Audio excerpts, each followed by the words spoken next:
Hello friends, Gujarati પકવાનમાં તમારું સ્વાગત છે। આજે આપણે બનાવીશું જાંબુના થળિયાનો પાવડર। આ પાવડર ડાયાબિટીસના દર્દી માટે બ્લડ શુગર કંટ્રોલ કરવાનું કામ કરે છે। તો ચાલો જાંબુના થળિયામાંથી પાવડર કેવી રીતે બનાવવો તે જોઈ લઈએ। તેના માટે મેં અહીં 1 કિલો જાંબુના થળિયા લીધા છે।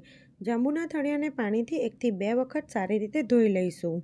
થળિયા ધોવાઈ જાય પછી આપણે તેને કાનાવાળા વાસણમાં નીતરતા કરી દઈશું। પછી આ થળિયાને તડકામાં 1 થી 2 દિવસ માટે સૂકવવા દઈશું। આ થળિયાને તમારે બરાબર સૂકવવા દેવાના છે।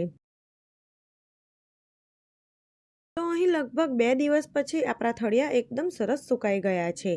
આ થળિયા સુકાઈ જશે એટલે તેની ઉપરની છાલ એકદમ કડક થઈ જશે અને થળિયા પણ હાથથી આ રીતે તૂટી જશે। આ રીતના જાંબુના થળિયા સુકાવવા જોઈએ। હવે આપણે નાનું મિક્સર જાર લઈ તેમાં અડધા આપણે જાંબુના થળિયા ઉમેરીશું અને તેનો બારીક પાવડર બનાવી લઈશું।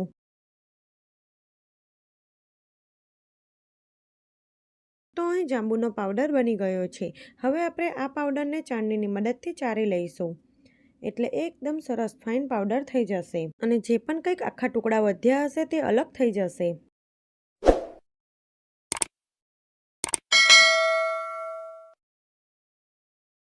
હવે ચાળતા જે પણ કંઈક વધ્યું હોય તે પણ મિક્સરમાં ઉમેરી દઈશું અને બાકીના જાંબુના થળિયા પણ ઉમેરી દઈશું અને તેને પણ બારીક પીસી લઈશું।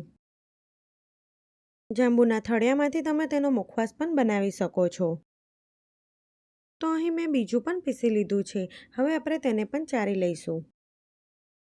તો અહીં આપણો જાંબુના થળિયાનો પાવડર બનીને બિલકુલ તૈયાર છે।